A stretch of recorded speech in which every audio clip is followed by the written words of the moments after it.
토요 묵상 말씀은 시편 98편 1절에서 9절입니다. 새 노래로 여호와께 찬송하라. 그는 기이한 일을 행하사 그의 오른손과 거룩한 팔로 자기를 위하여 구원을 베푸셨음이로다.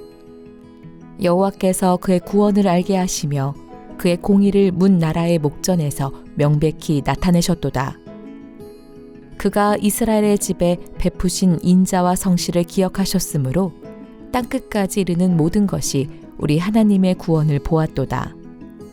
온 땅이여 여호와께 즐거이 소리칠지어다. 소리내어 즐겁게 노래하며 찬송할지어다. 수금으로 여호와를 노래하라. 수금과 음성으로 노래할지어다. 나팔과 호각 소리로 왕이신 여호와 앞에 즐겁게 소리칠지어다. 바다와 거기 충만한 것과 세계와 그 중에 거주하는 자는 다 외칠지어다. 여호와 앞에서 큰 물은 박수할지어다. 산악이 함께 즐겁게 노래할지어다. 그가 땅을 심판하러 임하실 것이미로다. 그가 의로 세계를 판단하시며 공평으로 그의 백성을 심판하시리로다. 아멘.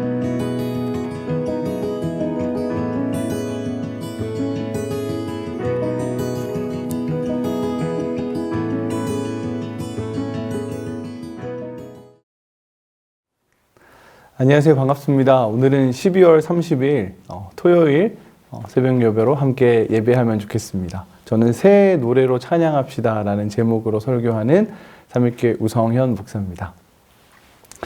오늘은 시편 98편에 대한 은혜를 나누려고 하는데요. 우리가 시편이라는 말씀에 익숙하듯 시편을 조금 더 깊이 이해하기 위해서는 시편이 가지고 있는 장르를 바라볼 필요가 있습니다.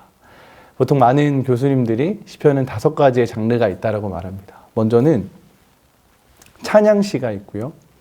그리고 감사시가 있고요. 그리고 탄식하는 탄식시가 있고요.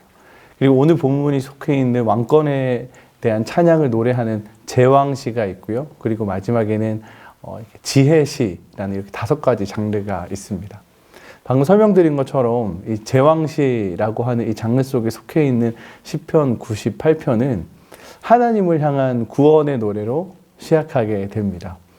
한 해가 저물어가는 올해 마지막 새벽 예배인 이 시간에 한 해 동안 우리의 삶 가운데 역사하신 하나님을 묵상하고 또 다시 마주할 2024년을 또 그 구원의 노래를 기대하며 소망하는 귀한 시간이 되셨으면 좋겠습니다.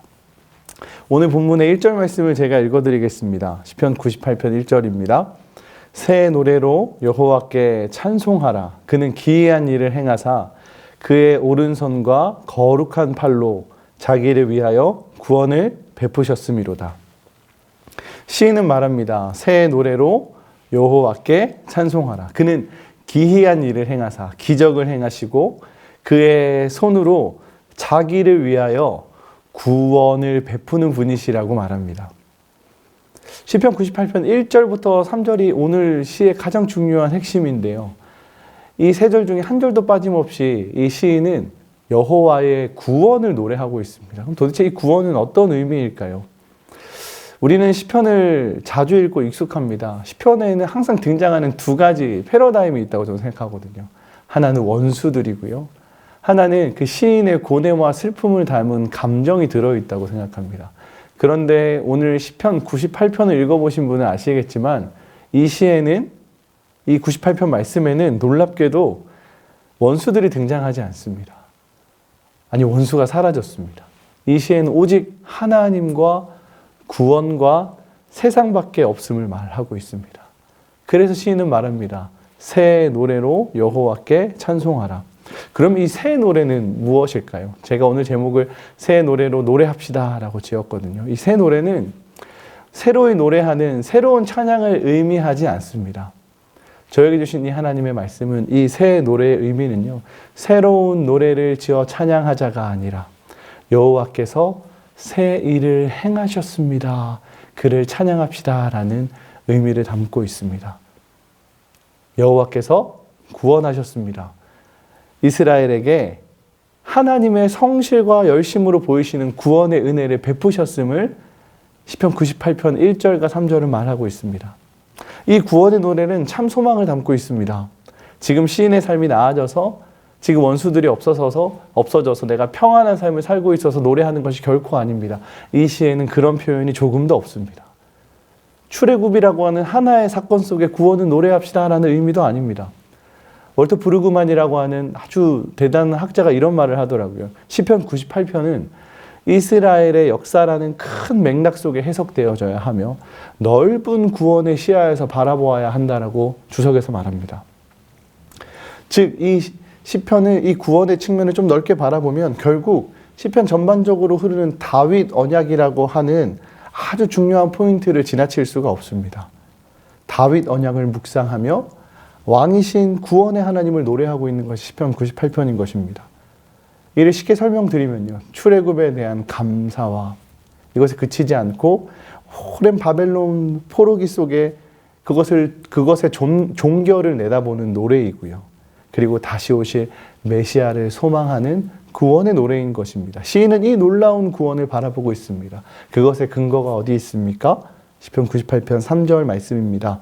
그가 이스라엘의 집에 베푸신 인자와 성실을 기억하셨으므로 땅 끝까지 이르는 모든 것이 우리 하나님의 구원을 보았도다.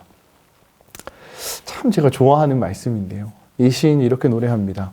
그가 이스라엘의 집에 베푸신 하나님의 인자하심과 하나님의 성실하심을 기억하셨으므로 땅 끝까지 이르는 모든 것이 우리 하나님의 구원을 보았습니다 라고 말합니다.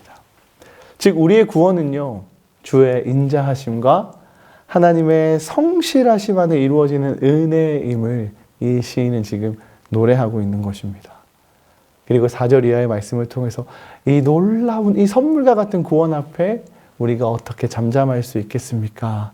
여러분, 온 땅이여 즐거이 여호와를 노래하십시오. 막 그렇게 끝나지 않습니다. 보통 그냥 찬양하십시오라고 하지 않습니다. 소리치십시오라고 말합니다. 수금으로 노래하십시오. 온 악기를 동원해서 그 구원의 여호와 하나님의 그 구원의 은혜를 찬양합시다라고 말합니다. 더 나아가서 7절 이하는요, 바다야 거기 세상에 있는 모든 만물들아 왜 잠잠하느냐, 손뼉치며 하나님을 찬양하자, 손뼉치며 하나님을 노래하자라고 말합니다. 오늘 시에는 원수들이 등장하지 않습니다. 시인의 깊은 한숨과 고뇌 역시 등장하지 않습니다. 우리는 감히 시인의 상황을 그래서 예측할 수 없습니다. 아, 기쁨 가운데 있구나, 아, 고난 가운데 있구나, 알 수 없습니다. 하지만 우리는 분명히 느낄 수 있습니다. 무엇을요? 하나님의 인자하심과 하나님의 성실하심 안에 거하는 자의 그 노래를요. 그리고 그 구원의 기쁨이 무엇인지 하나님은 오늘의 말씀을 통해 분명히 말씀하십니다. 저는 찬양 중에 예배합니다라는 찬양을 참 좋아합니다. 특히 앞소절을 참 좋아하는데요. 그 앞소절에 보시면 완전하신 나의 주 의의 길로 인도하소서라는 고백이 나옵니다. 제가 가장 좋아하는 고백입니다. 제가 이 고백을 좋아하는 이유는요, 하나님이 나의 삶을 평탄케 하시고 지금 내 삶 앞에 놓여있는 수많은 문제를 해결해 주셨습니다라는 저는 그런 마음으로 고백한 적은 없는 것 같습니다. 여전히 내 삶이 제자리 걸음이고 어둠과 칠흑 같은 어둠과 같은 긴 터널 속의 그런 고단함의 연속이지만 완전하신 나의 하나님께서 이 고난을 주셨고 완전하신 하나님께서 결국 가장 좋은 길로 인도하시려는 믿음 때문에 저는 이 찬양 고백할 때마다 너무 감사하고 너무 행복합니다. 이것이 저의 구원의 새 노래입니다. 사랑하는 성도 여러분, 새 노래로 노래하십시오. 여호와께서 행하실 인자하시고 성실하신 여호와 하나님이 여러분 삶 가운데 행하실 놀라운 일들을 기대하며 노래하십시오. 눈앞에 있는 나의 문제가 해결되느냐 마느냐에 일희일비하지 마시고요. 우리의 일상에서 구원의 하나님을 노래하셨으면 좋겠습니다. 내가 아닌 완전하신 여호와 하나님께서 행하실 그 일을 나의 매일의 삶에서 찬양하고 노래하는 성도님들이 되셨으면 좋겠습니다. 이 삶이 바로 선교적 공동체의 삶이고 선교적 교회의 성도로서의 삶입니다.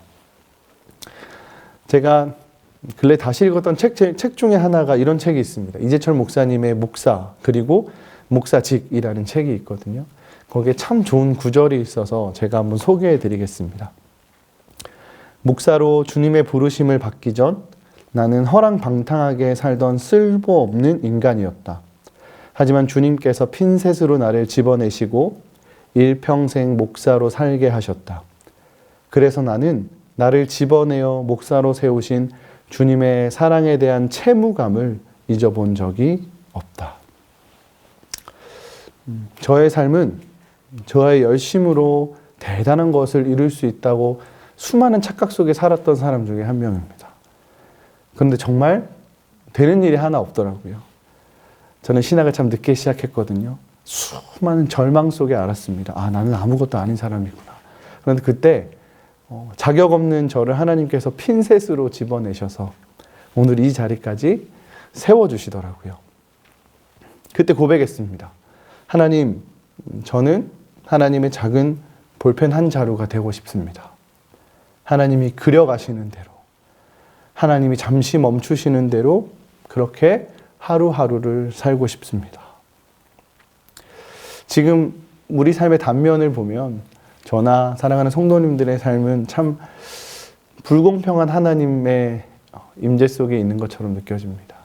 올 한 해 긴 시간 동안 어떤 분은 참 감사의 시간을 보내신 분도 계실 것이고요. 어떤 분은 참 고단했던 한 해를 보내신 분도 계실 겁니다. 이제 다음 주면 2024년입니다. 여러분, 2024년은 훨씬 나아질 겁니다. 고난과 시험이 다 해결될 겁니다. 여러분 기대하십시오 라고 거짓말하고 싶지 않습니다.